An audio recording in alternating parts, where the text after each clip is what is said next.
আল্লাহ তাআলা ডাক দিয়ে বলেন, নবী মুহাম্মদ, না, আপনি অন্তরে অন্তরে যেটা কল্পনা করেছেন এই কল্পনা কোনোদিন বাস্তবায়ন করবেন না। আমার কাছে আবু জাহেলের মান আর ওই বেলালের মান সমান যদি তাকওয়া থাকে, আর যদি তাকওয়া না থাকে বেলালের মান হাজার গুণ আবু জাহেলের থেকে উত্তম। জোরে জোরে কান সুবহানাল্লাহ। গোলাম জাদা গোলাম আল্লাহর সাথে সম্পর্ক তৈরি করেছে। মেরাজের রজনীতে আল্লাহর নবী জান্নাত দেখতে যাবেন। মেরাজ শেষ করে আল্লাহর নবী জান্নাতের বর্ণনা যখন দেয়, আল্লাহর নবী ডাক দিয়ে বলেন, এ বেলাল কই? হযরতে বেলাল পিছন থেকে হাত উত্তোলন করেছে, লাব্বাইক ইয়া রাসূলুল্লাহ, লাব্বাইক ইয়া হাবিবাল্লাহ। আল্লাহর নবী ডাক দিয়ে কয়, বেলাল আমার সামনে একটু আসো। বেলালকে এরকম বুকের ভিতরে জড়িয়ে হাউমাউ করে কাঁদা শুরু করে দিয়েছে। হযরতে বেলাল অবাক হয়ে গেলেন। আল্লাহর নবী ডাক দিয়ে বলেন, আমি যখন জান্নাত দেখতে যাব, আমি জান্নাতের ভিতরে প্রবেশ করতে যাব, তখন দেখি অটোমেটিক তোমার পায়ের খড়মের আওয়াজ আমি জান্নাতের ভিতরে শুনতে পাচ্ছি। আল্লাহর সাথে কি সম্পর্ক! আল্লাহ পাক রব্বুল আলামিন সূরাতুল কাহফের মধ্যে আল্লাহর নবীকে বলতেছেন, ওয়াসবির নাফসাকা মাআল্লাযিনা ইয়াদউনা রাব্বাহুম বিল গাদাতি ওয়াল আশি ইউরিদুনা ওয়াজহাহু। বলে আপনার নফসটাকে আপনি ইতমিনান করে রাখেন। সবর করা, সবর করা মানে একেবারে জুড়ে মিলে থাকা। খবরদার এমন কোনো দিক যাবেন না, কারুর প্রলোভন, কারুর কথায় আপনি আপনার মনকে ঘোরায় নেবেন না। যারা একমাত্র আল্লাহকে রাজি আর খুশি করার জন্য, ইউরিদুনা ওয়াজহাহু ওয়ালা তুরিদু আইনা, অর্থাৎ দুনিয়ার কোনো উদ্দেশ্য তাদের নাই, একমাত্র আল্লাহকে রাজি আর খুশি করার জন্যে যেই মজলিস কায়েম হয়, এই যেই জায়গা হয়, ওই জায়গায় তোমার নফসটাকে তুমি ইতমিনানের সাথে। এই আয়াত যখন নাজিল হয় তখন কাফিরেরা আল্লাহর নবীকে একটা প্রস্তাব দিয়েছে। যখন দেখলো কোনোভাবেই মুসলমানদেরকে ঠেকানো যাচ্ছে না বা সাধারণ মানুষদেরকে ইসলাম থেকে দূরে রাখা যাচ্ছে না, আস্তে আস্তে দিন দিন মুসলমানদের সংখ্যা বৃদ্ধি পেতে আছে, তখন আবু জাহেল, উতবা, সাইবা কাফের লিডাররা এক জায়গায় বসে একটা পরামর্শ করে, চলো আমরা নবীর কাছে একটা প্রস্তাব নিয়ে যাই, এই প্রস্তাব যদি মেনে নেয় দেখবা তাকে কিভাবে কায়েল করতে হয় এটা আমরা ভালো করে জানি। শুধু প্রস্তাবটা একটু মেনে নিক, আমাদের প্রস্তাবটা যদিও দেখা দৃষ্টিতে ভালো হবে কিন্তু মতলব খারাপ হবে। কথা বলে না এরকম, যে কথা ভালো কিন্তু মতলব খারাপ। আবু জাহেল, উতবা, সাইবা সমস্ত কাফের লিডারের আল্লাহর নবীর কাছে চলে আসলো। মুহাম্মদ বিন আব্দুল্লাহ, তুমি যেই কালেমার দাওয়াত দিচ্ছ, যেই কোরআনের দাওয়াত দাও, আমাদেরকেও কতবার তুমি কালেমার দাওয়াত দিয়েছো, আমরা তোমার কথার ভিতরে সাই দেই নাই, তোমার কথা আমরা মানি নাই। কেন মানি নাই তোমরা কি জানো? বর্তমান সময়ে বন্ধুরা আমার, মানুষ মানুষের মধ্যে তেমন একটা ভেদাভেদ করি না, কিন্তু আগের সময়ে একটা মানুষ আর একটা মানুষের মধ্যে অনেক ভেদাভেদ ছিল, উঁচু নিচু বাজ বিচার করা হতো। বলে কেন আসি না জানো? তোমার দরবারে যারা আসে তারা অধিকাংশ হলো এই সমাজের মধ্যে নিম্ন শ্রেণীর মানুষ। নিম্ন শ্রেণীর মানুষ হওয়ার কারণে আমরা উচ্চ শ্রেণীর মানুষ তোমার কাছে আসতে পারি না। আমরা দেখতেছি তোমার কাছে গোলাম জাদা গোলাম বেলালের মতো লোক থাকে, আমরা দেখি তোমার কাছে এরকম নিম্ন শ্রেণীর লোকজন উঠা বসা করে। তাদের সাথে যদি আমরা বসি আমাদের রিপিটেশন খারাপ হয়ে যাবে, আমাদের প্রেস্টিজ বাধা হয়ে যাবে, আমাদের মানুষের কাছে মুখ দেখাইতে পারবো না। তুমি অনেক উচ্চ বংশের মানুষ, তুমি উঁচু বংশের লোকদের সাথেই উঠা বসা করবা, তুমি কেন নিম্ন শ্রেণীর লোকদেরকে নিয়ে বসো? এক নম্বর প্রস্তাব হলো তাদেরকে তোমার দরবার থেকে বাহির করে দাও। তুমি আমাদেরকে যা বলবা আমরা শুনবো, তারা যেন এই দরবারে কোনোদিন আসতে না পারে। আমি আপনাদের কাছে প্রশ্ন করি, ইসলামের ভিতরে কোনো বৈষম্য আছে? ধনী গরিবের কোনো ভেদাভেদ আছে? এই কালো সুন্দরের ভেদাভেদ আছে? অর্থশালী আর নিম্নবিত্তদের মধ্যে কোনো ভেদাভেদ আছে? নাই। এই যে বাইতুল আমান জামে মসজিদের উদ্যোগে আজকে মাহফিল, মনে করেন একজন ব্যক্তি কোটি কোটি টাকার মালিক, এসি রুমের ভিতরে বসবাস করে, এসি গাড়িতে চলাফেরা করে, এসি রুমের থেকে এসি গাড়িতে করে মসজিদে আসলো। মনে করেন মসজিদের ভিতরে এসি আছে অথবা নাই। একজন কোটিপতি যেই জায়গায় নামাজের জন্য দাঁড়ালো, আর একজন লোক ভ্যান চালায়, রিক্সা চালায় অথবা দিন মজুরি করে মাঠে কাজ করে। এইরকম একজন ব্যক্তি সমস্ত শরীরের ভিতরে গায়ের ঘাম ঝরে গেছে, হালকা হালকা গায়ের ঘামের গন্ধ বাইর হয়। এইরকম ব্যক্তি যদি কোটিপতির ব্যক্তির পাশে যে দাঁড়ায়, বলতে পারবে না বাবা তুমি এখান থেকে সরে দাঁড়াও, কারণ তুমি হলে গরিব আর আমি হলাম বড় লোক। জোরে কোন কথা ঠিক কি ঠিক না? কথায় কথা চলে আসলো বন্ধু, গভীর মনোযোগ সহকারে শুনবেন। মসজিদের মধ্যে শুধু ইমাম সাহেবের জায়গা ব্যতীত আর কোনো জায়গা নির্ধারিত করা যাবে না। অনেক মসজিদে এমন দেখা যায় সামনের কাতারে ৫-৭টা জায়নামাজ বিছায়া রাখছে, এই জায়গায় অমুক সাহেব, এই জায়গায় অমুক সাহেব, এই জায়গায় অমুক সাহেব, এই জায়গায় অমুক সাহেব। না কোনো সাহেবের জায়গা মসজিদ নাই। মসজিদের ভিতরে যখন প্রবেশ করবে তখন সব আল্লাহর বান্দা ওই জায়নামাজের উপরে যে কেউ ইচ্ছা দাঁড়াইতে পারবে। শুধুমাত্র ইমামের জায়গা থাকবে নির্ধারিত, আর কোনো সাহেবের জন্য জায়গা নির্ধারিত থাকবে না। যেখানেই না জায়গা পাবে ওই জায়গায় এসে দাঁড়িয়ে যাবে। এমনকি যিনি মুয়াজ্জিনি করেন, মনে করেন আজান দিয়ে কোনো কাজে বাইরে গেছে, আয়সা দেখলো সামনের কাতার পরিপূর্ণ, ও পিছনের কাতারে দাঁড়ায় ইকামত দিবে। কথা বুঝে আসছে? কারোর জন্য জায়গা নির্ধারণ, সে যত বড়ই ব্যক্তি হোক না কেন, সামনে ঠেলে দেয় পিছনে যাও, এই অমুক সাহেব আসছে তার সামনে দাও না, খবরদার। মসজিদে কোনো সাহেবগিরি চলবে। তবে হ্যাঁ, একটা কথা মনে রাখতে হবে, ইমামের পিছনে এমন একজন ব্যক্তি দাঁড়াবে যে লোকটা অন্ততপক্ষে নামাজ পড়ানোর মতো যোগ্যতা রাখে। নতুবা যে কোনো কারণে যদি কোনোভাবে ইমামের নামাজের মধ্যে যদি কোনো অজু চলে যায়, ও যদি পিছন থেকে টেনে সামনে দেয়, তাহলে তো বলবে হুজুর করতেছেন কি এটা? না। একদিন আমার সামনে এরকম একটা ঘটনা ঘটছে। আমার মাহফিল ওই মধুপুর টাঙ্গাইলের ভিতরে, এক জায়গায় দাঁড়াইছি ঈশার নামাজ পড়ার জন্যে। যে দেখি আমার পাশে একটা জায়গায় আছে, আমি দাঁড়ালাম, আর একজন লোক পিছনে। এখন মাসালার কিতাবে কি আছে? মাসালার কিতাব হলো একাকী নামাজের কাতারে দাঁড়ানো যাবে না। যদি দেখেন মসজিদে কাতার পূর্ণ হয়ে গেছে, আপনি একা, তখন কি করবেন? সামনের থেকে একজন লোক টান দিয়ে পিছনে নিয়ে তাকে সাথে করে নিয়ে দুইজন মিলে দাঁড়াবে। এখন মাসালা তো জানা থাকতে হবে, কথা ঠিক না? এখন ওই যে লোকটা নামাজ পড়তেছে, ও জাননেওয়ালা, ও জানে যে সামনের থেকে টেনে পিছনে নেওয়া লাগবে। আমার পাশের ওই লোকটারে ধরছে, ধরে যখন টান দিয়েছে, ও পিছনে টাকা দেখি যে মারামারি শুরু করে দিয়েছে। বলছে তুমি মাসালা জানো না তো, এইভাবেই করতে হয়। আমি নামাজের পরে ডাক দিয়ে বললাম, ভাই এটা ভুল হয়ে গেছে, যাই হোক মাসালা এরকম। তা বলছে হুজুর আমি তো জীবনে কোনোদিন শুনি না। আমি চিন্তা করলাম আমার টাইল। ইমামের পিছনে এমন একজন ব্যক্তি দাঁড়াবে যে অন্ততপক্ষে ইমামের পাশে নামাজ পড়ার মতো সুযোগ তৈরি করেন না। যদি ইমামের কোনো কারণে নামাজের ভিতরে অজু চলে যায়, ইমামের জায়গায় সান ইমাম হয়ে দাঁড়াইতে পারবে, তিনি ইমাম হতি করতে পারবেন। এই জন্যে আমরা অনেক সময় দেখা যায় গ্রামের মানুষ অনেক বেশিরভাগ থাকে হলো আনপড় মূর্খ মতো, তেমন একটা নামাজের নিয়ম কানুন জানে না। এই কারণে মুয়াজ্জিনের জন্য যদিও রাখা হয়, কিন্তু না, মুয়াজ্জিনের জন্য জায়গা রাখবে না, একমাত্র ইমামের জায়গা ব্যতীত। কারণ ইসলাম কোনোদিন কাউকে ছোট আর বড় করে দেখে না। আল্লাহর কাছে সব আল্লাহর বান্দা সমান, শুধুমাত্র তাদের মান আর মর্যাদা আল্লাহর কাছে বেশি। আল্লাহ তাআলা বলেন, ইন্না আকরামাকুম ইনদাল্লাহি আতকাকুম। আল্লাহর কাছে প্রিয় ভাজন বান্দা হলো তারা দুনিয়ার মধ্যে যারা আল্লাহর মহাব্বত অন্তরে ফিট করে রাখে।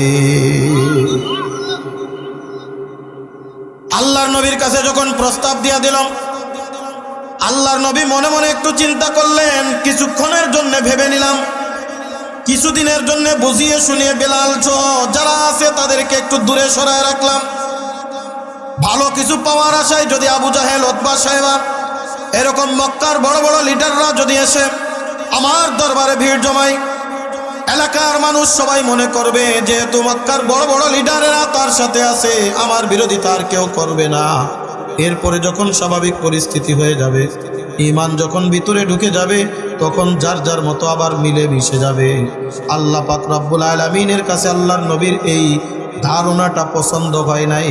আল্লাহ তাআলা ডাক দিয়ে বলেন, নবী মুহাম্মদ, না, আপনি অন্তরে অন্তরে যেটা কল্পনা করেছেন এই কল্পনা কোনোদিন বাস্তবায়ন করবেন না।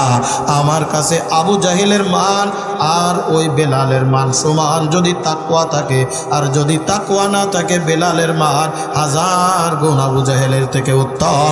জোরে জোরে কান সুবহানাল্লাহ। গোলাম জাদা গোলাম আল্লাহর সাথে সম্পর্ক তৈরি করেছে। মেরাজের রজনীতে আল্লাহর নবী জান্নাত দেখতে যাবেন। মেরাজ শেষ করে আল্লাহর নবী জান্নাতের বর্ণনা যখন দেয়, আল্লাহর নবী ডাক দিয়ে বলেন, এ বেলাল কই? হযরতে বেলাল পিছন থেকে হাত উত্তোলন করেছে, লাব্বাইক ইয়া রাসূলুল্লাহ, লাব্বাইক ইয়া হাবিবাল্লাহ। আল্লাহর নবী ডাক দিয়ে কয়, বেলাল আমার সামনে একটু আসো। বেলালকে এরকম বুকের ভিতরে জড়িয়ে হাউমাউ করে কাঁদা শুরু করে দিয়েছে। হযরতে বেলাল অবাক হয়ে গেলেন। আল্লাহর নবী ডাক দিয়ে বলেন, আমি যখন জান্নাত দেখতে যাব, আমি জান্নাতের ভিতরে প্রবেশ করতে যাব, তখন দেখি অটোমেটিক তোমার পায়ের খড়মের আওয়াজ আমি জান্নাতের ভিতরে শুনতে পাচ্ছি। আল্লাহর সাথে কি সম্পর্ক, আল্লাহর সাথে কি মহব্বত করেছে। গভীর মনোযোগ বন্ধু। এই জন্যই মজলিসটা এমন একটা মজলিস, যেই মজলিসে একমাত্র আল্লাহকে রাজি খুশি করার জন্য বসা হয়, জিকির আজগার করা হয়। যেই মজলিসের মধ্যে কোরআন ও হাদিসের আলোচনা হয়, আল্লাহর কাছে এত দামি হয়ে যায়। আল্লাহর নবী বলেন, এই মজলিসে যখন কোনো বান্দা চলে আসে, আল্লাহ পাক রব্বুল আলামিন আল্লাহ তাআলার স্পেশাল রহমত সাকিনা নাজিল করতে থাকে। আখির মুনাজাত দিয়ে যখন এই মজলিস থেকে কোনো বান্দা ওঠে, আল্লাহ পাক রব্বুল আলামিন আসমান থেকে একজন ফেরেশতা পাঠিয়ে দেন। ওই ফেরেশতা ঘোষণা করতে থাকে, ইয়া আব্দাল্লাহ কুমু মাগফুরাল্লাকুম, ইয়া আব্দাল্লাহ কুমু মাগফুরাল্লাকুম। ও আল্লাহর বান্দা, এই মজলিস থেকে এমন ভাবে ওঠো, আল্লাহ তাআলা তোমাদের জীবনের এই সব গুনাহ কথাগুলো মাফ করে দিয়েছে। তুমি যখন মজলিসের মধ্যে আসছো, জীবনে যত গুনাহ ছিল সমস্ত গুনাহ বসার কারণে আল্লাহ মাফ করেছে। ওই যে দুয়ার আগে তওবা করেছে, তওবার কারণে কাবিরা গুনাহ মাফ করে দিয়েছে। এই মজলিস থেকে যখন তুমি বাড়ির দিকে রওনা দিবা, আল্লাহ তাআলা তোমাকে নিষ্পাপ মাসুম বান্দা বানিয়ে দিবে। এই কারণে কলিজার টুকরা বাজার, এখানে যখন কোনো জায়গায় যখন জান্নাতের বাগান কায়েম হয়, সবাই কিন্তু আসতে পারে না, কারণ আল্লাহ তাআলা সবাইকে মাফ করে না। দেখবেন যতক্ষণ মাহফিল চলে, সম্মেলন চলে, দেখবেন এলাকার কিছু মানুষ রাস্তাঘাট দোকানপাটে ঘুরে বেড়ায়, আপনার সাথেই বাসায় যাবে, এই মজলিসের মধ্যে একটু আসার সুযোগ পায় না, কারণ আল্লাহ তাআলা তাদেরকে মাফ করাইতে চায় না। জোরে কান কথা ঠিক কি ঠিক না? এই জন্য এই মজলিস বড় গুরুত্বপূর্ণ মজলিস। এই মজলিসের চতুর্দিক থেকে আমরা দেখি না, আল্লাহ তাআলা ফেরেশতাদের দিয়া বেষ্টনী দিয়ে রাখছে। আমার বান্দারা, তোমরা যতক্ষণ থাকবা ওই ফেরেশতারা দোয়ায়ে মাগফিরাত কামনা করতে থাকবে। জোরে কোন সুবহানাল্লাহ। সম্মানিত হাজিরিন, আমি কুরআনুল কারীমের ছোট্ট একটি আয়াত তেলাওয়াত করেছি আপনাদের মাঝে। সূরাতুল আনফালের 2 নম্বর আয়াত।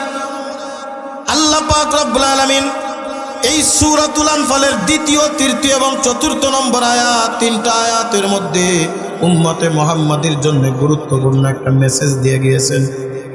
অতি সংক্ষিপ্ত আকারে সেই মেসেজগুলি আমি আপনাদের সামনে বর্ণনা করব। আল্লাহ পাক রব্বুল আলামিন যদি তৌফিক দান করেন বলেন আমিন।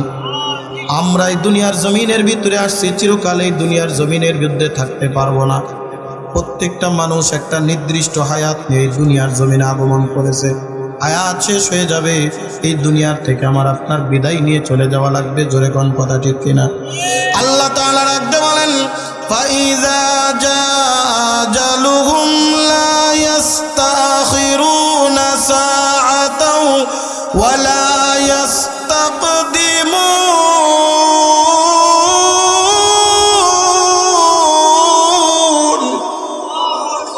আল্লাহ পাক রব্বুল আলামিন বলে, দুনিয়ার মানুষ, আমি নির্দিষ্ট একটা মেয়াদ দিয়াম, নির্দিষ্ট একটা সময় দিয়াম, এই পৃথিবীর জমিনে আমি তোমাদেরকে প্রেরণ করেছি। যখন সময় হয়ে যাবে, আজরাইল 1 সেকেন্ড আগেও আসবে না, 1 সেকেন্ড পরেও আসবে না। যখনই সময় হয়ে যাবে, আজরাইল তোমার সামনে চলে আসবে।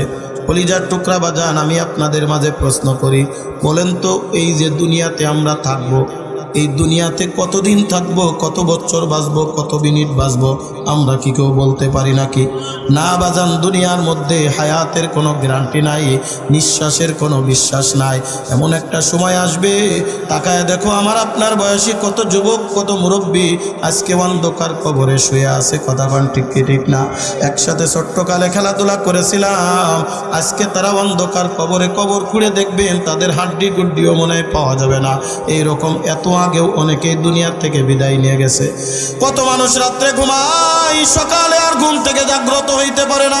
ওই যে মসজিদের মাইকে ঘোষণা হয়, অমুক আল্লাহর বান্দা দুনিয়ার থেকে বিদায়, একটাবার কি তার জায়গায় নিজের কল্পনা করে দেখছো?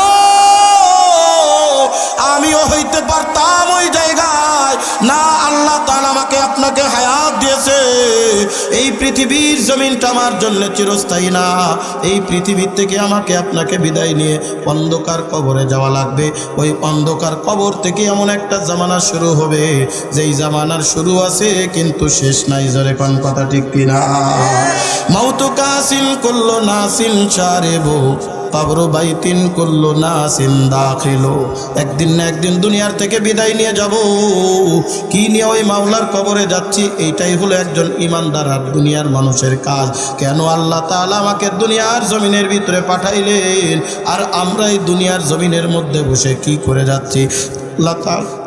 আল্লাহ তাআলা ডাকতে বলে, দুনিয়ার মানুষ শুনো, এই দুনিয়ার জমিনের মধ্যে যে কয়দিন তুমি হায়াত পাও, এই হায়াতের মধ্যে আমি আল্লাহর সাথে একটা সম্পর্ক তৈরি করো, আমি আল্লাহর সাথে ভালোবাসা তৈরি করো, আমি আল্লাহর সাথে একটা গুড কানেকশন তৈরি করো।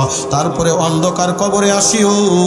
অন্ধকার কবরে আসলেই তোমার জন্য আমার নাজাতের ওসিলা হবে, নতুবা অন্ধকার কবরটা হবে জাহান্নামের আগুন। যেটাকে আমরা বলা হয় ইমানদার হয়ে যাও বান্দা। কারণ আল্লাহ পাক রব্বুল আলামিন কোরআনুল কারীমের বিভিন্ন জায়গায় ইমানদার বান্দাদেরকে জান্নাতের সুসংবাদ দিয়েছেন। উসাখেল এলাকার মানুষ গভীর মনোযোগ, আমরা কি জান্নাত চাই কি চাই না? আমাদের প্রত্যেকের কল্পনা আল্লাহ তাআলা যেন আমাকে জান্নাত দান করে। কথা বলেন ঠিক কিনা? এই কারণে তো আমরা সব সময় দোয়া করি, আল্লাহুম্মা ইন্নী আসআলুকাল জান্নাহ। ও আল্লাহ, তুমি আমাদেরকে জান্নাত দান করো। আল্লাহ তাআলা ডাক দিয়ে বলেন, দুনিয়ার মানুষ শুনো, আল্লাহর নবীকে ডাক দিয়ে বলছেন, হাবিবুল্লাহ আপনি সুসংবাদ দিয়া দেন, সুসংবাদ দিয়া দেন ওই সমস্ত মানুষদেরকে যারা এই দুনিয়ার জমিনের ভিতরে 2টা কাজ করে যাবে। আল্লাহ তাআলা ডাক দিয়ে বলে, বান্দা আমি তোমাদেরকে জান্নাতের সুসংবাদ দিয়া দিলাম। ওয়াবাশশিরিল্লাযীনা আমানু ওয়া আমিলুস সালিহাত আন্না লাহুম জান্নাতিন তাজরি মিন তাহতিহাল আনহার।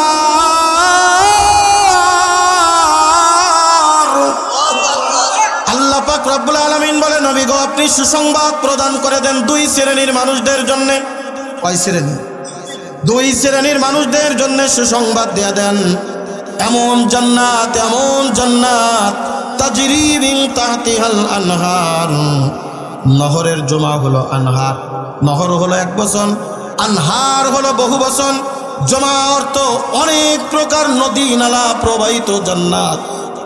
মুফাসসিরিন ইকরাম বলেন, প্রত্যেকটা জান্নাতের ভিতরে কমপক্ষে 4 প্রকার নহর আল্লাহ তাআলা প্রবাহিত করে দিবে।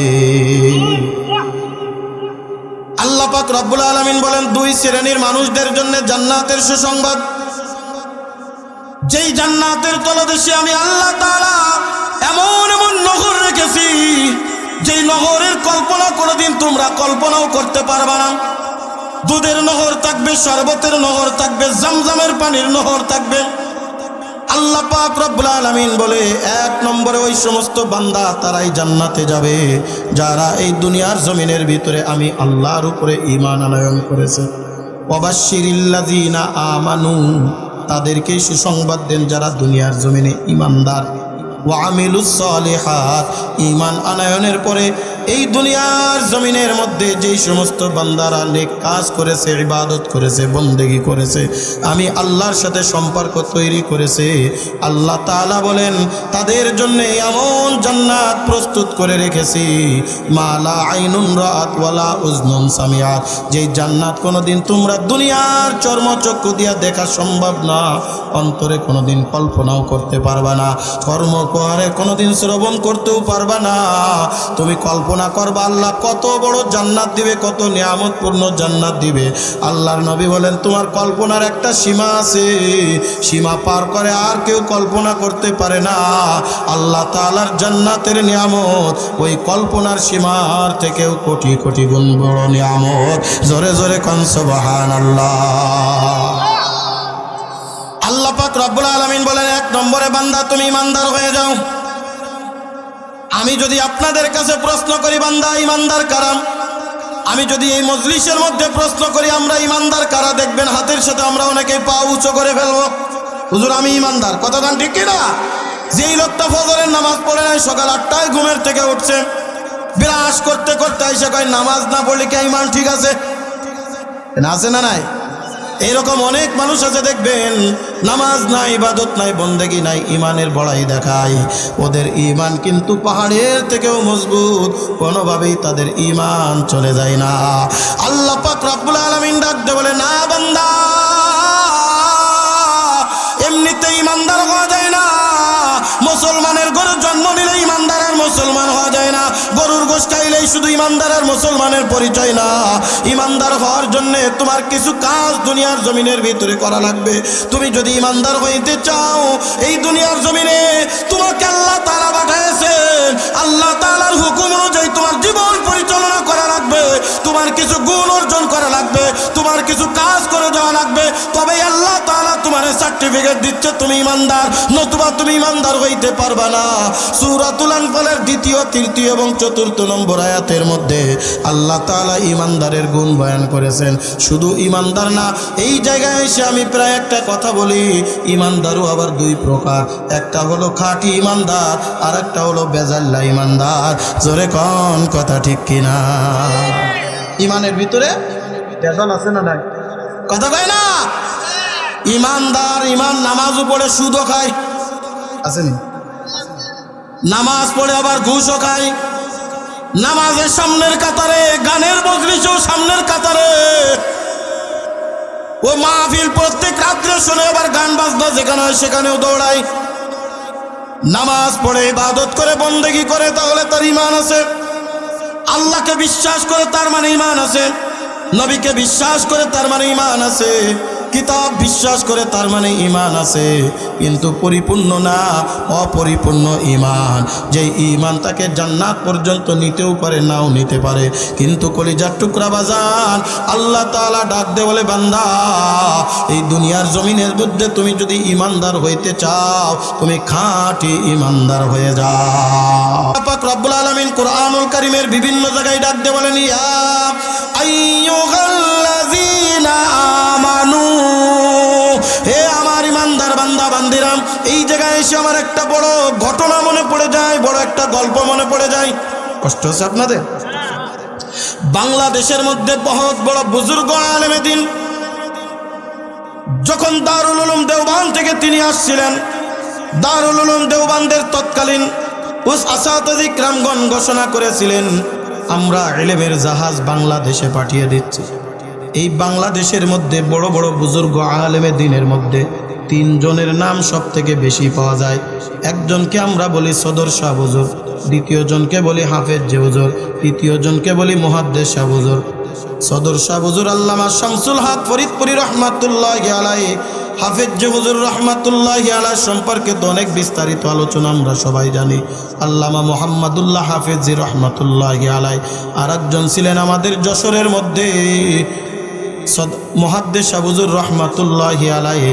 এই আল্লামা সদর শাহ হুজুর রহমাতুল্লাহি আলাইহির জীবনীর মধ্যে আমি একটা ঘটনা পড়েছি। এই আমানু শব্দ বলতে গিয়ে আমি প্রায় এই ঘটনাটা উল্লেখ করে থাকি। কলিজার টুকরা বাজান, আমার আগে সভাপতি সাহেব বলছিলেন পাগলের কথা, কিছু কথা গান ঠিক কিনা? আল্লামা সদর শাহ হুজুর রহমাতুল্লাহি আলাইহি তখন বড় কাটারা মাদ্রাসার মুহাদ্দিস, তখনকার সময়ে বাংলাদেশের মধ্যে তাফসির পড়ার মতো কোনো মাদ্রাসা ছিল না। ওই সময়ের মধ্যে তাফসির বিভাগ বলতে মাদ্রাস বাংলাদেশে কিছুই ছিল না। বাংলাদেশ পাকিস্তান তখন এক ছিল। পাকিস্তানে যাইতো বড় বড় মুফাসসিরিন ইকরামের কাছ থেকে তাফসির পড়ার জন্য। বড় কাটারা মাদ্রাসায় 3 জন ছাত্র দাওরায়ে হাদিস কমপ্লিট করার পরে তাদের দিলের ভিতরে তাফসির পড়ার কায়ের জেগেছে। আল্লামা সদর শাহ হুজুর রহমাতুল্লাহি আলাইহির কাছে আসছে, হুজুর আমরা একটু তাফসির পড়তে চাই, বাংলাদেশে তো নাই, আমরা পাকিস্তানে যাব, আমাদের জন্য একটু দোয়া করেন। হুজুর বললেন ঠিক আছে, দোয়া করে দিলাম, যাও। এখন তো 1 বছর আধা বছর পরেই মানুষ মুফতি আর মুহাদ্দিস হয়ে যায়। ঘরে ঘরে মুফতি, ঘরে ঘরে মুহাদ্দিস, ঘরে ঘরে মুফাসসির। জোরে কোন কথা ঠিক কি ঠিক না? তাফসিরের একটা অক্ষর কোনোদিন পড়ে নাই, তারপরেও লাগায় আন্তর্জাতিক খ্যাতি সম্পূর্ণ মুফাসসিরে কুরআন। গত পরশুদিন আমার নামের আগে একটা আল্লামা লেখছে, এই যে কাপাসিয়া গাজীপুরের আপনাদের কাছে প্রায় কাপাসিয়ার মধ্যে একটা মাহফিলে আমি আল্লামা কাটি দিয়ে কঠিনভাবে বললাম আল্লামা হওয়ার যোগ্যতা আমি নুরানির মধ্যে নাই। আল্লামা সহজ হয়ে গেছে। বর্তমান সময়ে না জীবনে কোনোদিন তাফসীরের কিতাব পড়েছে, 2 লাইন লেখাপড়া করে আন্তর্জাতিক খ্যাতি সম্পন্ন মুফাসসিরে কোরআন ও কোরআনের একটা আয়াতও ঠিক মতো পড়তে পারে না, আছে না নাই? আর আমরাও পাগল, সুর সার দিয়ে যেগুলো বলে ওই কিচ্ছা কাহিনী বলতে স্যার আমরা মনে করছি কি হুজুর, আমি বলি আমার ভিতরে ওই যোগ্যতা নাই। এই যে পাশেই মুরব্বী উস্তাদ বসে রয়েছেন, উনি যে কথাগুলো বলতেছিলেন ওই কথাগুলোই হলো আমাদের জন্য নাজাতের ওসিলা হবে। আমি নুরহানির কথাই হতে পারে না, কথা বলেন ঠিক কিনা? আজ এইগুলা খাইতে চায় না, খাই কোনটা? ওই যে বলে হুজুর কিরাম কোয়াস করলেন, একটু হাসলো না, কাইলো না। কলিজার টুকরা বাজান, গভীর মনোযোগ। আল্লামা শামসুল হক ফরিদপুরি রহমাতুল্লাহি আলাইহি উনার কাছে যখন ইজাজত নেওয়ার জন্য গেছেন, ইজাজত দিলেন, দোয়া দিলেন। কয়েক বছর পর্যন্ত তাফসীর পড়ল পাকিস্তানের মধ্যে।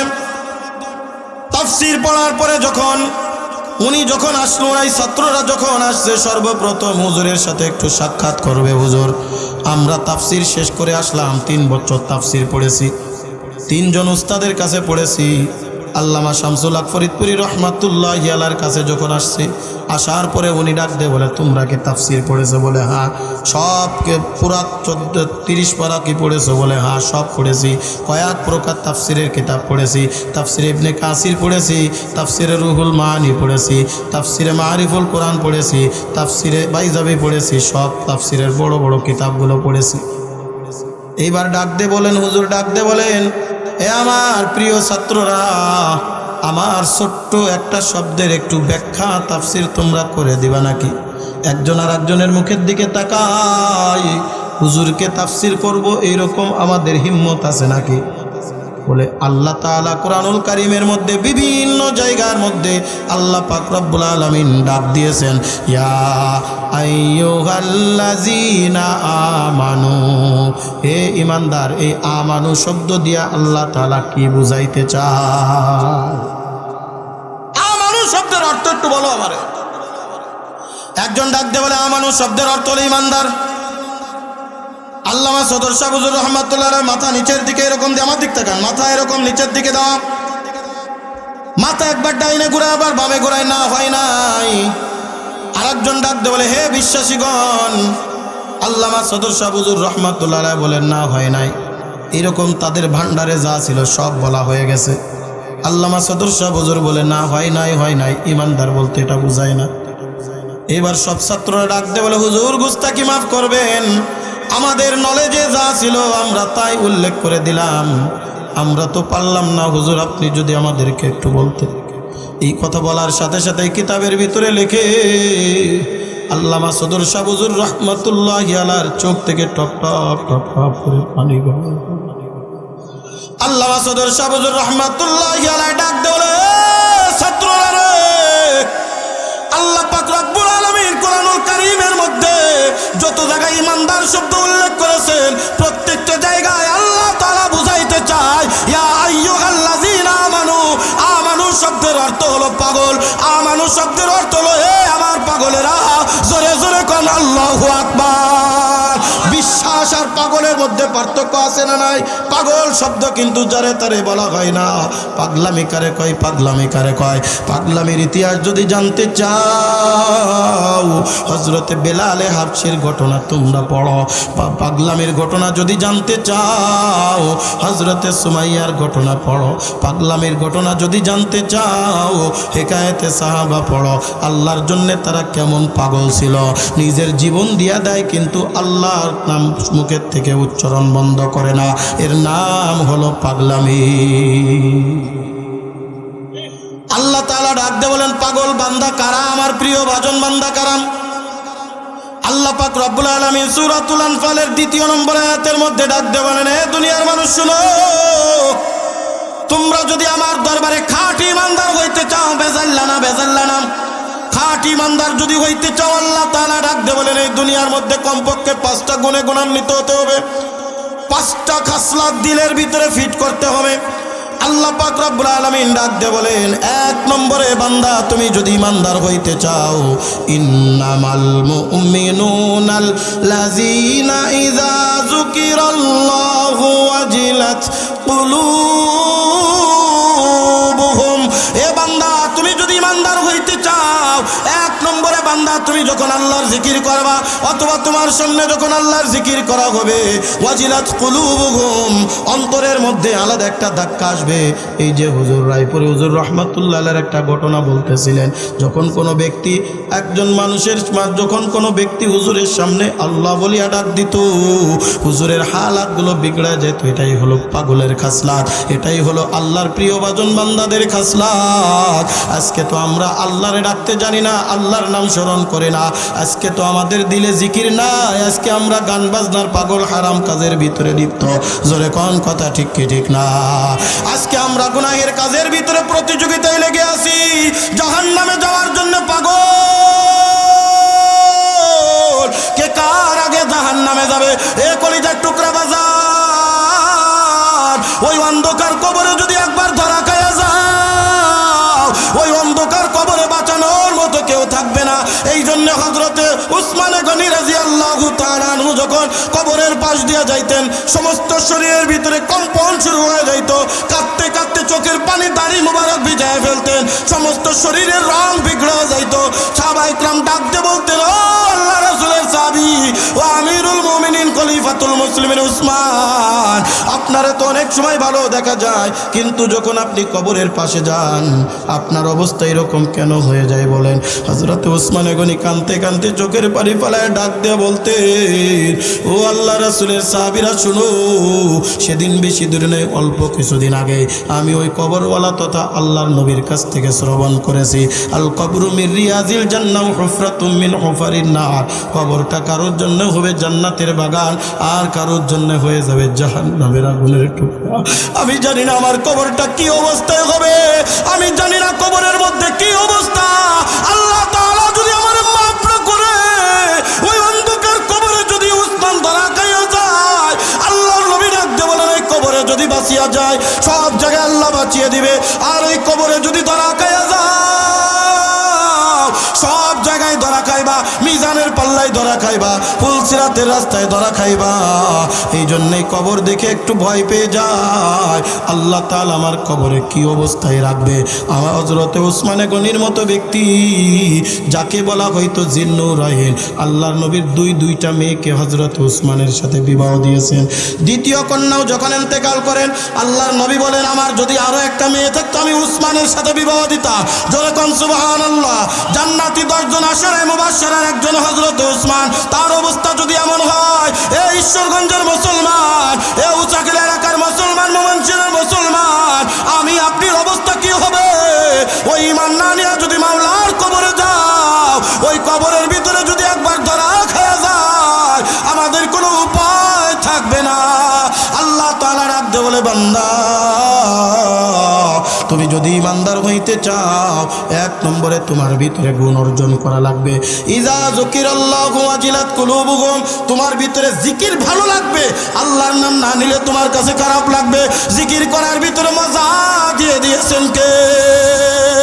अल्लाह अल्लाह क्या मुबारक नाम है, अल्लाह अल्लाह आशिकों का काम है, अल्लाह अल्लाह क्या मुबारक नाम है, अल्लाह अल्लाह मोमिनों का काम है। जोरे कन अल्लाहु আকবার।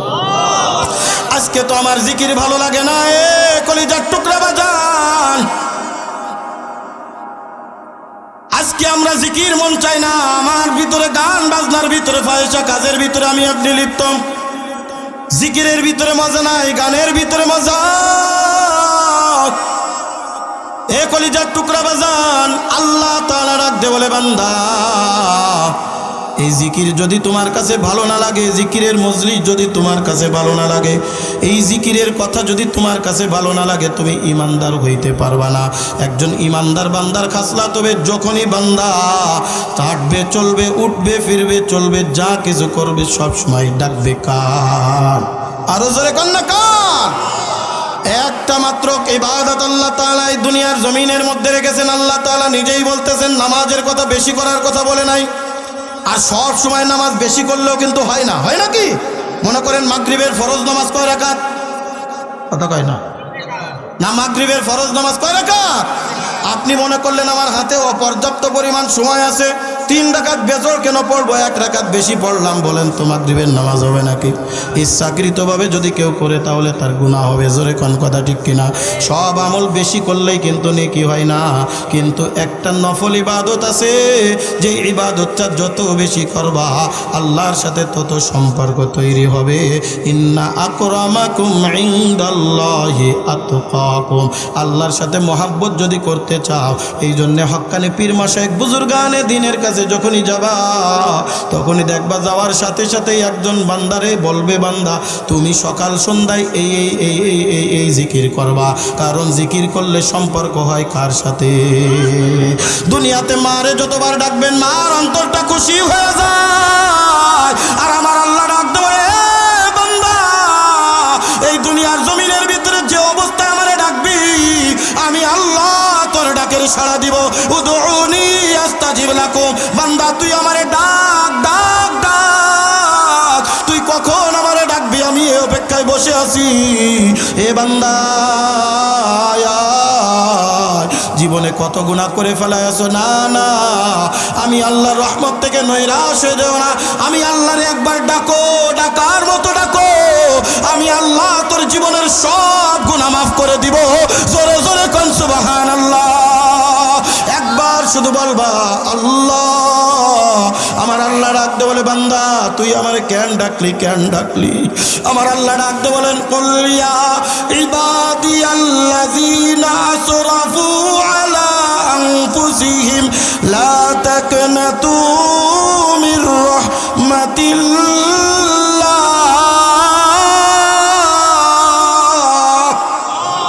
আর একটু জোরে কোন আল্লাহু আকবার। আল্লাহর নাম যত নেব নেকি দিবেন কে? এই ডাকার ফজিলত জানে? হযরতে সুলাইমান আলাইহিস সালাম একদিন এরকম ভাবে তখতে সুলাইমানের উপরে সওয়ার হয়ে তার কাজের ভিতরে যাচ্ছেন। গ্রাম্য একজন কৃষক মাঠের ভিতরে কাজ করেন, উপরের দিকে যখন তাকায়ছে দেখে সুলাইমান আলাইহিস সালামের তখত উড়ে যাচ্ছে। এ কলিজার টুকরা বাজান, বর্তমান তো ডিজিটাল জামানা, মুরব্বীরা বসবেন না, যুবকরা বসবে, বর্তমান ছেলেবেলে বসবে। আশ্চর্যজনক যদি কোনো কিছু দেখা হয় আমাদের বর্তমান ইয়াং জেনারেশন কয় ওয়াও কি সুন্দর, কি কথা ঠিক না? কি কয়? ওয়াও কি সুন্দর। না আশ্চর্যজনক যদি কোনো জিনিস দেখো রাখতে বলবা সুবহানাল্লাহ কি মজাদার, বলেন না সুবহানাল্লাহ বলেন। তাসবিহাতান ওয়াহিদাতান খায়রুম মিনাদ দুনিয়া ওয়া মা ফিহা। আল্লাহর নবী বলেন একবার যদি কোনো বান্দা সুবহানাল্লাহ পাঠ করে, আলহামদুলিল্লাহ পাঠ করে, আল্লাহু আকবার বলে ডাক দেয়, এই পুরা দুনিয়ার এক পাল্লায় রাখবে, আর সুবহানাল্লাহ আর এক পাল্লায় রাখবা, ওই সুবহানাল্লাহর পাল্লাটা ভারী হয়ে যাবে। আজকে তো আমরা ডাকতে চাই না, আজকে দুনিয়ার কত কিছু ডাকি, কত জিনিস ধরে ডাকি। এই যে সামনে নির্বাচন, নেতার নাম বলতে বলতে মুখে ফেনা গজায় দিবা, আমার ভাই অমুক ভাই, আমার ভাই তোমার ভাই অমুক ভাই, অমুক ভাই। রাত 1টা দুইটা নাই, ফেনা তুলে দিবা। ওই যে নির্বাচনের কোনো খবর নাই, দেখবা যার জন্য তুমি এত কিছু করেছো, যখন ও যদি নির্বাচিত হয়ে যায় ও কোনোদিন তোমার খোঁজ পর্যন্ত নেবে না, লাথি মেরে ফেলায় দিবে। জোরে কোন কথা ঠিক কি ঠিক না? কিন্তু ওই জায়গায় যদি আমার আল্লাহরে ডাকতা, তুমি যখন বিপদে পড়ে যাবা, শুধু এই দুনিয়ায় না, দুনিয়ায় না, আখিরাতের জমিনেও যদি তুমি বিপদে পড়ে যাও, যেই কুদরতি জবান দিয়া আল্লাহর নাম স্মরণ করেছো, আল্লাহর নবী বলে আল্লাহ পাক রব্বুল আলামিন সাথে সাথে ওই বান্দার কাছে হাজির হয়ে যায়। জোরে জোরে কোন সুবহানাল্লাহ। बुजुर्गी की नहीं हमको जरूरत, गुलाम अपना बना ले ऐ खुदाया, गुलाम अपना बना ले ऐ खुदाया। तू को जाओ सुन्नते अहमद को जा, बा मोहम्मद कई बुवद निस्बत तोरा, बा मोहम्मद कई बुवद निस्बत तोरा। ज़ुरकन अल्लाहु अकबर।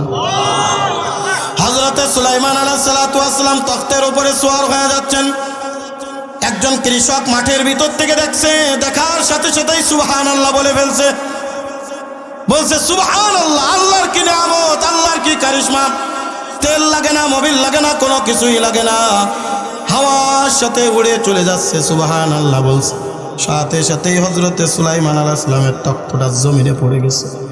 সুলাইমান আলাইহিস সালাতু ওয়াস সালাম ওই কৃষককে ডাক দিছে, বাজান এদিকে আসেন। কৃষক বড় ভয় পেয়ে গেছে। আল্লাহর নবী সুলাইমান দাঁড়ায় গেল আর আমারে ডাকতেছে।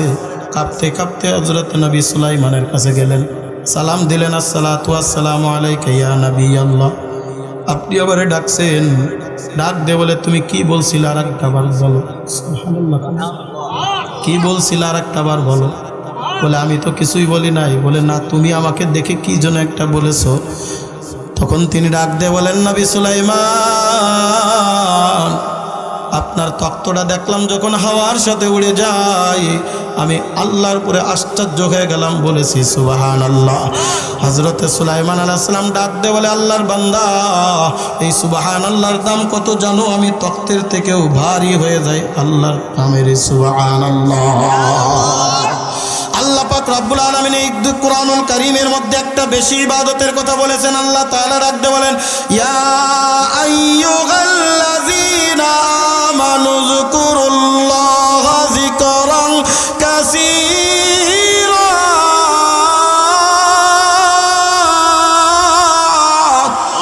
ওয়াসাব্বিহুহু বুকরাতাও ওয়া আসীলা।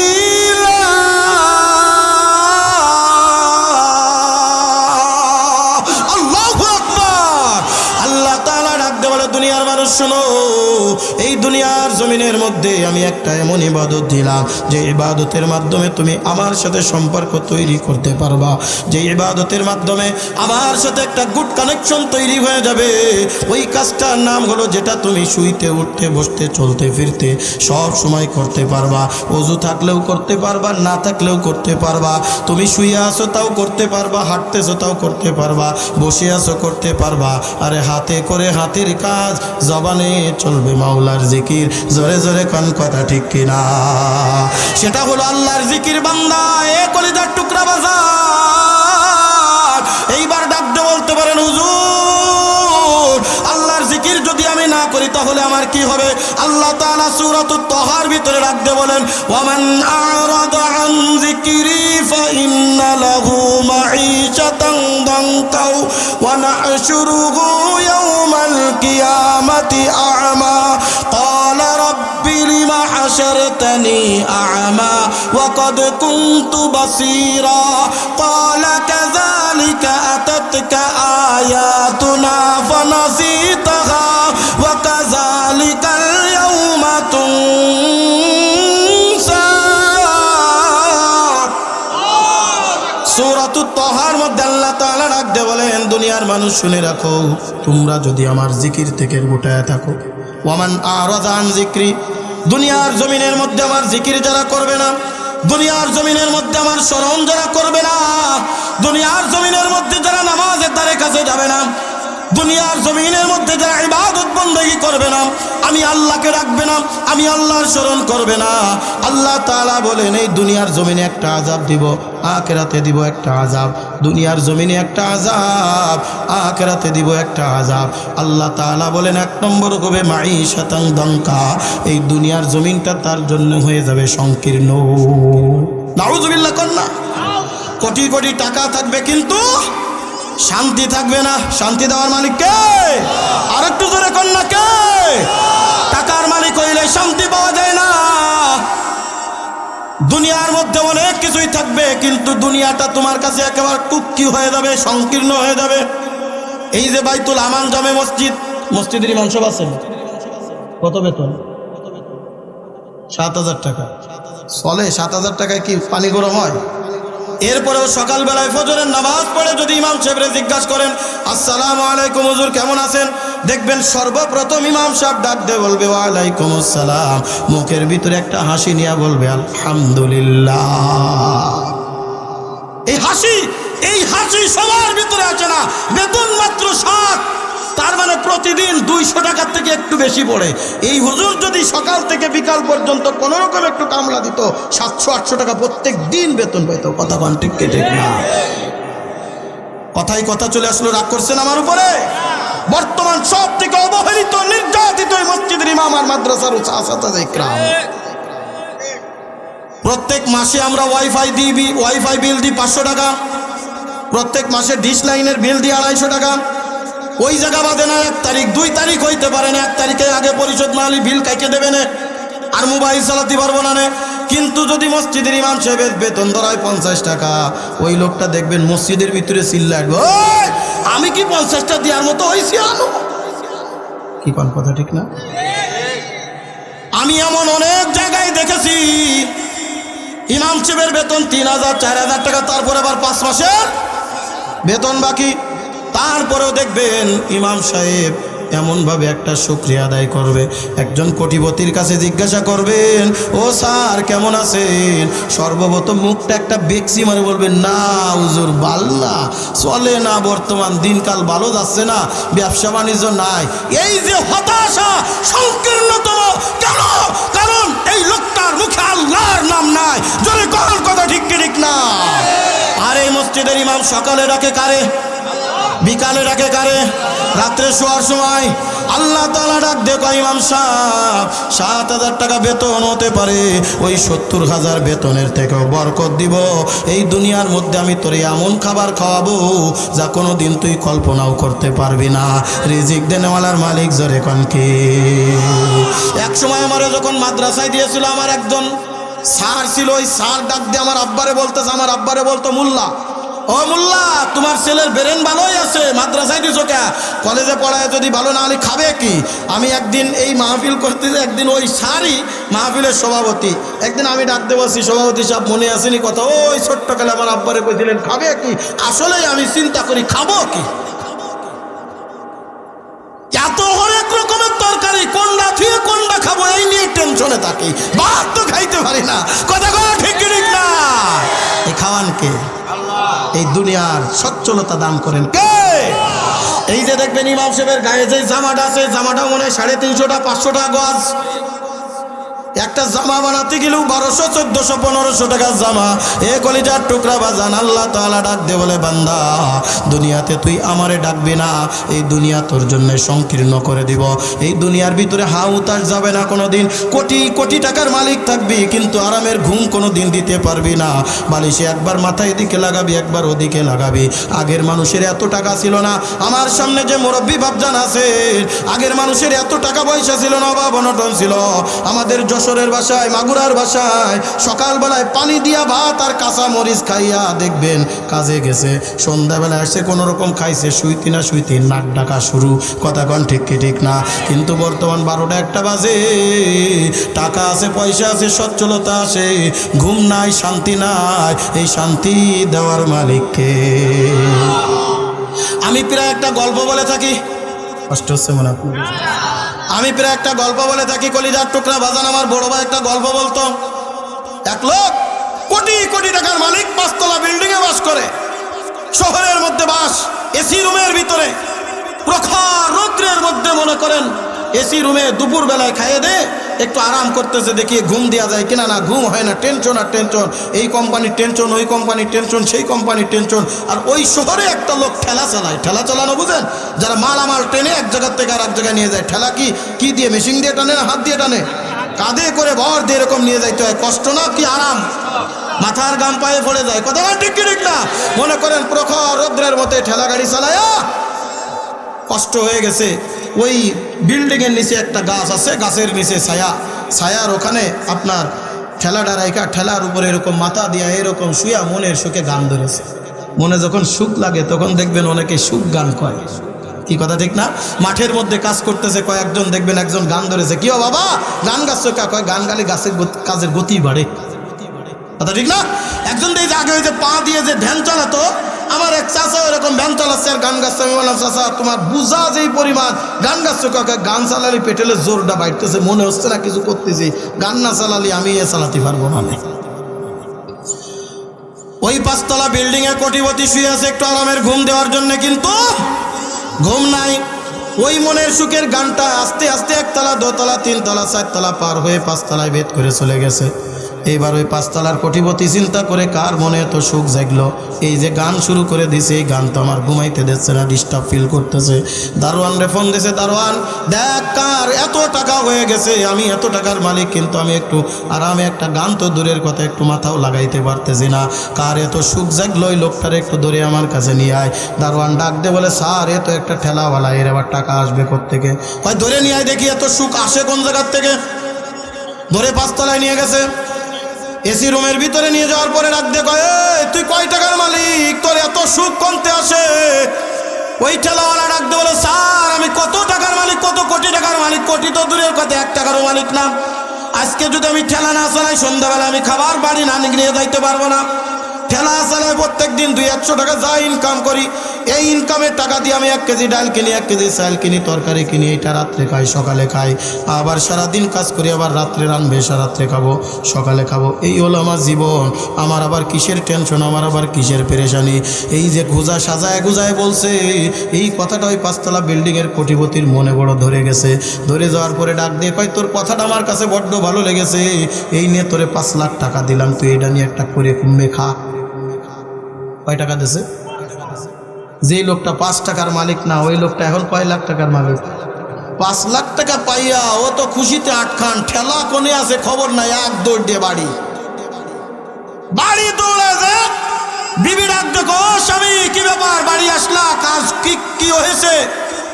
বলে আজকে আমার কপাল খুলে গেছে, তাড়াতাড়ি দরজা বন্ধ কর, কেউ যেন না শোনে। ঘরের দরজা বন্ধ করে দিয়া সমস্ত ঘটনা খুলে বলছে, ও বিবি এই ব্যাপার, আমি আজকে 1 টাকা 2 টাকা না 5 লাখ টাকার মালিক। এবার স্বামী স্ত্রী দুইজনে পরামর্শ করে টাকা দিয়া কি করবা। স্ত্রী ডাক দিয়ে কয়, ও স্বামী গো, তুমি গরিবী হালাতে আমার বাবার বাড়িতে কত টাকা আনছিলা, আজকে এই কিছু টাকাটা আমার বাবার বাড়ি দিবা, ভাই বিরাদাররে দিবা।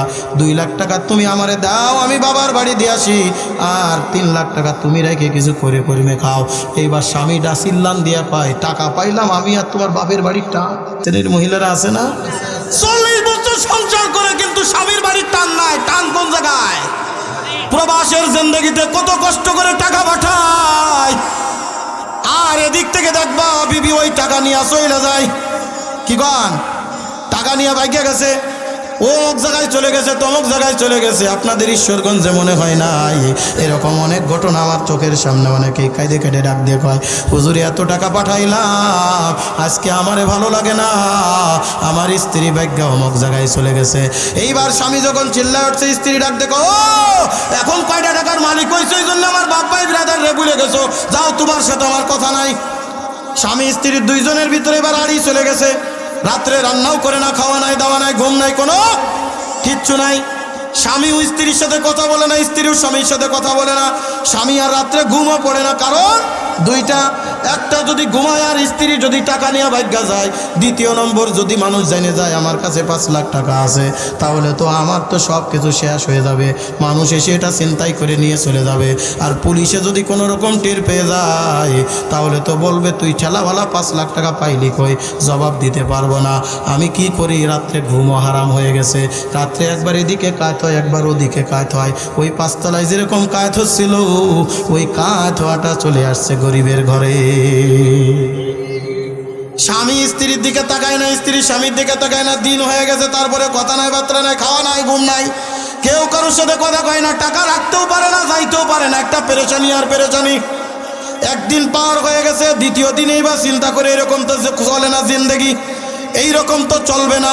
যে স্ত্রী জীবনে কোনোদিন আমার মুখের উপরে কথা বলে নাই, আজ 2টা দিন হয়ে গেল খাবার রান্না করে না, ক্ষুধার যন্ত্রণায় তো আর বাঁচি না, এত টাকা নিয়ে রাস্তায় তো আমি যাইতে পারবো না, এত টাকা নিয়ে আমি কিভাবে কি করব, আমার তো ব্যাংকের অ্যাকাউন্টও নাই, ব্যাংকে রেখে আসবো, কি করা যায়। দেখতে দেখতে বিকাল গড়িয়ে যাচ্ছে। এ কলিজার টুকরা বাজার, ওই ঠেলাওয়ালা এবার চিন্তা করলো, আমার টাকার দরকার নাই, আমার দরকার শান্তির। এক দৌড় দিয়া চলে গেছে 5 লাখ টাকা ওই 5তলা বিল্ডিং এ। স্যার বাড়ি আছেন, বাড়ি আছেন।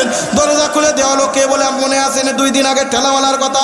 স্যার ডাক দেখে আরো লাগবে। কই না না আর লাগবে না, যা দেন তাই নিয়ে পড়তেছি না। স্যার এই নেন আপনার 5 লাখ টাকা, আপনার টাকা আপনি রাখেন, আমার শান্তি আমার ফেরত দেন, আমার শান্তির মতো আমি ঘুমাইতে চাই, আমি টাকা চাই না, পয়সা চাই না, যখন শান্তি দেওয়ার মালিককে। আরে শান্তি আল্লাহ রেখেছেন জিকিরের মধ্যে। ও কলিজার টুকরা বাজার, তুমি যদি আল্লাহরে ডাকার মতো ডাকতে পারো, যেমন ডেকেছিলেন হযরত ইউসুফ আলাইহিস সালাতু ওয়াস সালাম, যেমন ডেকেছিলেন হযরত ইয়াকুব আলাইহিস সালাম, যেমন ডেকেছিলেন হযরত ইউনূস আলাইহিস সালাম মাছের পেটে, যেমন ডেকেছিলেন হযরত ইউসুফ আলাইহিস সালাম কূপের ভিতরে, যেমন করে ডেকেছিলেন হযরত জাকারিয়া আলাইহিস সালাম করাতের মধ্যে, যেমন করে ডেকেছিলেন হযরত বেলাল হাবশী রাদিয়াল্লাহু তাআলা কলিজার টুকরা বাজার। হেকায়েতে সাহাবা পড়বে, হযরত বেলাল কালেমা পড়ে মুসলমান হয়েছে। উমাইয়ার কাছে যখন সংবাদ পৌঁছে গেছে, উমাইয়া ডাক দিয়ে বলে, বেলাল কালেমা ছাড়, নতুবা তোর উপরে নির্যাতন হবে, জুলুম হবে।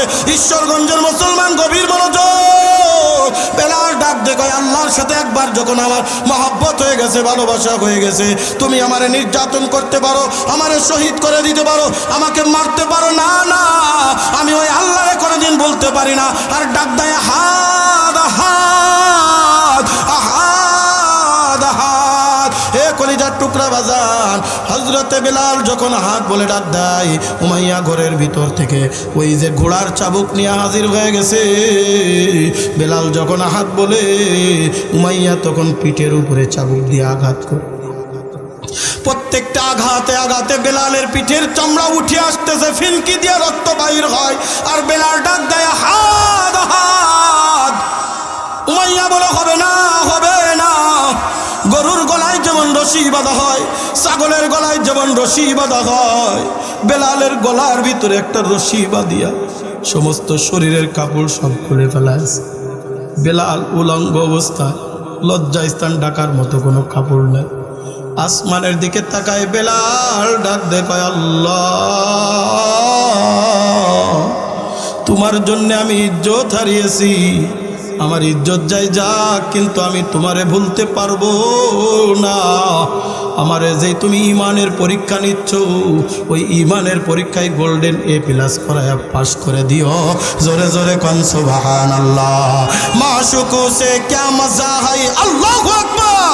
মাশুকু সে ক্যা মজা है, आशिकू से पूछियो, शाखे गुल में क्या मजा है, बुलबुलू से पूछियो, शाखे गुल में क्या मजा है, बुलबुलू से पूछियो। जोरे कन अल्लाहु আকবার। কলিজার টুকরা বাজান, হযরতে বেলালকে গলার ভিতরে রশি বাঁধিয়া এক টান দিয়া, হেসকা টান দিয়া জমিনের ভিতরে ফেলাইয়া দিয়েছে। মক্কার অলিতে গলিতে বেলাল রে টানতেছে।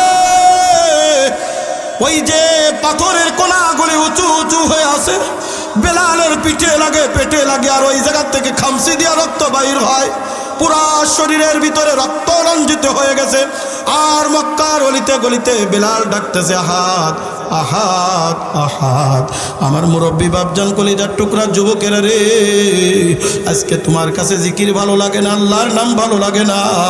হেকায়েতে সাহাবা পড়ো, আয়াতুস সাহাবা পড়ে দেখো। সাহাবা ইকরাম আল্লাহকে ডাকার জন্যে জীবন পর্যন্ত হযরতে সুমাইয়া দিয়া দিয়েছে। জোরে জোরে কোন কথা ঠিক কি ঠিক না?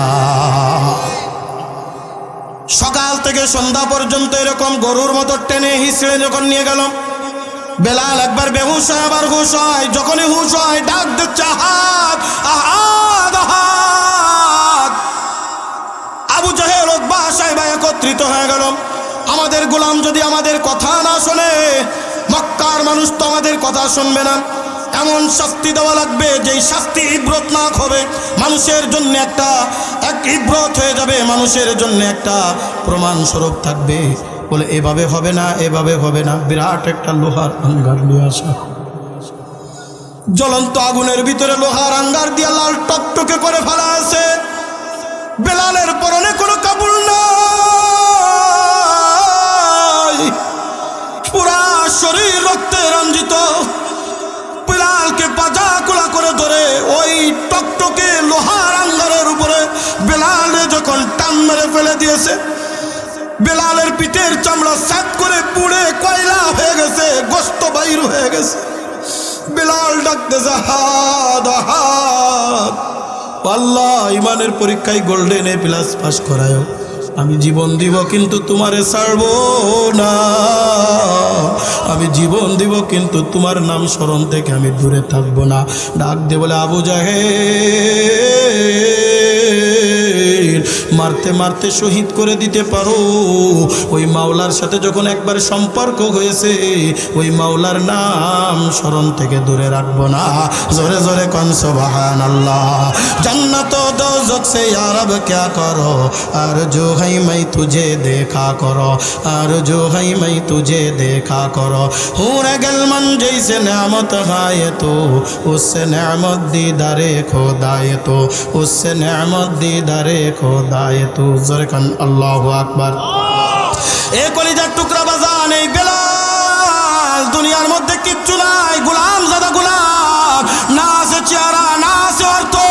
আল্লাহর সাথে এমন সম্পর্ক হয়েছে, ওই মসজিদে নববীর মুয়াজ্জিন হযরত বেলাল যখন বাদ দিচ্ছে, ওই যে তাহাজ্জুদের আযান যখন দেওয়ার সময় আব্দুল্লাহ ইবনে মাকতুম, অনেক লম্বা চওড়া ঘটনা, সংক্ষিপ্ত আকারে বলি, উম্মে মাকতুম যখন ঘটনা আযান দিয়েছে, সন্ধ্যার রাত সকাল হয় না, আল্লাহর নবী আসমানের দিকে তাকায়, হে জিবরিল সকাল কেন হয় না, সকাল কেন হয় না। হযরতে বেলাল মসজিদে নববীর এক কিনারায় বসে চোখের পানি ফেলায়া আল্লাহর দরবারে কান্দে, আল্লাহ তোমার নাম আমার সামনে আর একজন বলবে, আমি বেলালের সহ্য হয় না। তোমার নামের ধরে যখন আমি আল্লাহু আকবার বলিয়া ডাক দিতাম, আমি বেলালের কলিজা পর্যন্ত তোমার জন্য পাগল, আমি তোমার নাম ধরে ডাকতে পারবো না, আমি বেলালের সহ্য হয় না। ও মালিক রব্বুল আলামিন, ওই আমার মসজিদে নববীর মুয়াজ্জিনের পথটা ফিরায়া দাও, নতুবা আমারে দুনিয়ার থেকে নিয়ে চলিয়া যাও। হযরতে জিবরিল আমিন ডাক দে বলে, ইয়া রাসূলুল্লাহ, ইয়া হাবিবাল্লাহ, আল্লাহ তাআলা আমাকে প্রেরণ করেছেন ওই বেলাল ভাঙ্গা কণ্ঠে যতক্ষণ পর্যন্ত আসাদু না বলিয়া ডাক দিবে, আল্লাহ তাআলা সুবহে সাদিক কায়েম করবে না। আল্লাহর সাথে কতটা সম্পর্ক হয়ে গেছে ময়মনসিংহের মুসলমান। এই জন্য জোরে কোন ডাকবো কারে, জিকির করবো কার, জোরে কোন আল্লাহু আকবার। এই মহব্বতের সাথে বলো না আল্লাহু আকবার। আল্লাহ তাআলা ডাক দে বলে, বান্দা তুমি যদি ইমানদার হইতে চাও, এক নম্বরে ইন্নামাল মুমিনুনা আল্লাযীনা ইযা যুকিরাল্লাহু ওয়াজিলাত কুলুবুহুম। বান্দা যখন আল্লাহরে ডাকবে, অন্তরের ভিতরে একটা ভাব তৈরি হয়ে যাবে, আল্লাহ ছাড়া আর কাউরে ডাকতে মন চাবে না। না বান্দা না, না দুনিয়ার কারুর পাগল না, পাগল জোরে কাউকার। এ কলিজার টুকরা যুবক, আমিও তো তোমাদের মতো একটা যুবক। কোন দুনিয়ার পিছনে পাগল হয়ে গেছো, পা দুখানি বাড়ায় দাও, আমি নুরানি জড়াইয়া ধরবো। এরপরও বলি ফের ফের আয়, ওই জাহান্নামের আগুনের ভিতরে সহ্য করতে পারবি না রে যুবক। আজকে তুমি মোবাইলের গান বাজনা পছন্দ করো, আমার মাওলার জিকির পছন্দ করো না। ওই যে ফজরের সময় মসজিদের মুয়াজ্জিন ডাক দিচ্ছে, হাইয়া আলাস সালাহ, আসসালাতু খায়রুম মিনান নাওম। এ যুবক, এ মুরব্বি বাপজান, না তুমি ঘুমের থেকে জাগ্রত হইলে না, মসজিদে যাইতে পারলা না, খোদানা কাজটা যদি দুনিয়ার থেকে বিদায় নিয়ে যাও, ওই অন্ধকার কবরে বাঁচানোর মতো কেউ থাকবে না। সময় আছে, আসো ওই আল্লাহর নাম ধরে একটু ডাকো, আল্লাহর সাথে স্মরণ করো, আল্লাহর ইবাদত বন্দেগী কইরা মাওলার কবরে যাইও। ধরা খাইলে কিন্তু কোনো উপায় থাকবে না। কলিজার টুকরা যুবক রে, কি মনে করছো আজকে তুমি তো মনে করতে পারো হুজুর এখনো সময় আছে। এ কলিজার টুকরা যুবক, কালকে কক্সবাজার একটা মাহফিল করে আসলাম। ওখানে আমার একজন মসজিদের একজন মুসল্লি ছিল, ডাক্তার বকুল সাহেব। ওনার বাড়ি কুড়িগ্রাম উলিপুর থানায়। গত 2 তারিখে একটা মাহফিলে গিয়েছি। এ কলিজার টুকরা যুবক, তার একটা সন্তান ছিল, নাম ছিল সাগর। মাত্র 19 থেকে 20 বছর বয়স। ঢাকা ভার্সিটিতে এরকম ইঞ্জিনিয়ারিং লেখাপড়া করতো। কক্সবাজারে তার চাচার বাসায় ঘুরতে গিয়েছিল, মোটর সাইকেল নিয়ে বাইর হয়েছে। ঢাকা একবার গাড়ির সাথে ধাক্কা খায়া জায়গায় ডেট হয়ে গেছে। যুবক রে, তুমি কি দেখো না তোমার মতো কত যুবক আজকে অন্ধকার কবরের দিকে দিয়ে রওনা হয়ে যায়। এই যে গতকাল একটা তাকবগের যুবকের জানাজার নামাজ হইল, জোরে কোন কথা ঠিক কি ঠিক না? হাদি, ওই যে উসমান হাদি, এ মাত্র 32 বছরের একটা নওজোয়ান যুবক নির্বাচনে লড়ার জন্য ঢাকা 8 নম্বর আসন থেকে এরকম হ্যান্ডবিল পোস্টার বিতরণ করতেছিল। কে জানতো এ তো নির্বাচন করতে পারবে না। যেই সংসদ ভবনে যাওয়ার জন্য সে পাগল, সংসদ ভবনের সামনে গেছে কিন্তু জিন্দা না লাশ। কথা বলেন ঠিক কি ঠিক না? লাশ, তার জানাজা হয়েছে সংসদ ভবনের সামনে। এ কলিজার টুকরা যুবক, এখান থেকে ওকে একটু শিক্ষা নিতে পারো না? আমি আজ আসি, কাল নাও থাকতে পারি। কি নিয়া মাওলার কবরে যাইবা? ওই মাওলার সাথে যদি সম্পর্ক না করিয়া অন্ধকার কবরে যাও, ধরা খাইলে উপায় থাকবে না। এই জন্য আজকে আমাদের এই মাহফিল থেকে কে কে নিয়ত করতে পারো, হুজুর দুনিয়ায় কত কিছু করলাম, কত কিছু করলাম, না না না, কোনো কিছুতেই শান্তি পাই না। শান্তি দেওয়ার মালিককে, ওই আল্লাহর সাথে সম্পর্ক তৈরি করার জন্যে আজকের থেকে নামাজ কাজা করব না, আজকের থেকে হারাম কাজ করব না, আজকের থেকে ইবাদত ছাড়বো না, আজকের থেকে আল্লাহর জিকির করব। কে কে নিয়ত করতে পারো? হাত দুখানে উপরের দিকে উঠাও। এ কলিজার টুকরা যুবক মুরব্বী বাপজান, হাত আল্লাহর দরবারে দেখাও। হাত নামাইবেন আল্লাহ।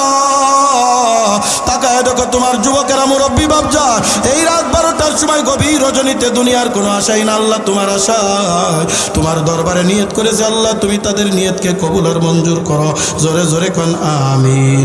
আমার জন্যও দোয়া করবেন, আমিও আপনাদের জন্য দোয়া করিয়া যাই। কলিজার টুকরা বাজান, আমার জন্যও দোয়া করবেন। এই দুনিয়া কিচ্ছুই না, কিচ্ছুই না। এই দুনিয়া ক্ষণস্থায়ী একটা জিন্দেগি। এই দুনিয়া থেকে যখন বিদায় নিয়ে যাব, অন্ধকার কবরে একমাত্র আল্লাহর সাথে সম্পর্ক করো। এই জন্যে আর একটা কথা সর্বশেষ নসিহাত করে যায়, এই যে মাওলানা আব্দুস সাত্তার, আল্লামা আব্দুস সাত্তার সাদ্দাম আকবর কাতম, এরকম বুজুর্গ উলামায়ে কেরামের সাথে সম্পর্ক রাখবা। আল্লাহর ওলিদের সাথে যদি সম্পর্ক রাখো, অন্তত পক্ষে আল্লাহর ওলি না হইতে পারলেও তাদের পাশে আল্লাহর জান্নাত পাবা। জোরে জোরে কোন সুবহানাল্লাহ। সহবতে সলে তোরা সলে কুনাদ, সহবতে তলে তোরা তলে কুনাদ, সহবতে সলে তোরা সলে কুনাদ, সহবতে তলে তোরা তলে কুনাদ। সৎ সঙ্গে স্বর্গবাস, অসৎ সঙ্গে সর্বনাশ। কথা কন ঠিক কি ঠিক না? এই জন্য আল্লাহর ওলিদের সাথে, এই যে হযরতে উলামায়ে কেরাম আছেন, এই যে মসজিদের ইমাম সাহেব আছেন, না না, তার সাথে সম্পর্ক খারাপ করবেন না। আল্লাহর নবী বলেন, কুনু আলিমান আও মুতাআল্লিমান আও নাসিরান আও মুহিব্বান আও সামিআন ওয়া লা তাকুন কামিসান ফাতুলিক। হয় আলেম হও, নতুবা আলেমদের সাহায্যকারী হও, নতুবা তালিবে ইলম হও, আলেমদের কথা শ্রবণকারী হয়ে যাও। 5 নম্বরে হয়ে না ধ্বংস হয়ে যাবা। ইমাম সাহেবের সাথে সম্পর্ক রাখবেন, মাদ্রাসার সাথে সম্পর্ক রাখবেন। মাদ্রাসার সাথে সম্পর্ক, এই যে 2 নম্বর, একেবারে কয়েক মিনিটের মধ্যে, কষ্ট হচ্ছে আপনাদের, কয়েক মিনিটের মধ্যে ইনশাল্লাহ আমি শেষ করে দিব রে বাজার।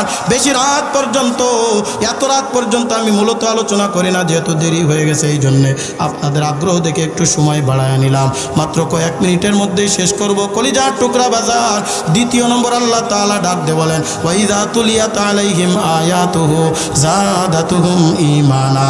বান্দা যখন কোরআন তেলাওয়াত করে, অথবা তার সামনে কোরআন তেলাওয়াত করা হয়, বান্দার ঈমানের মধ্যে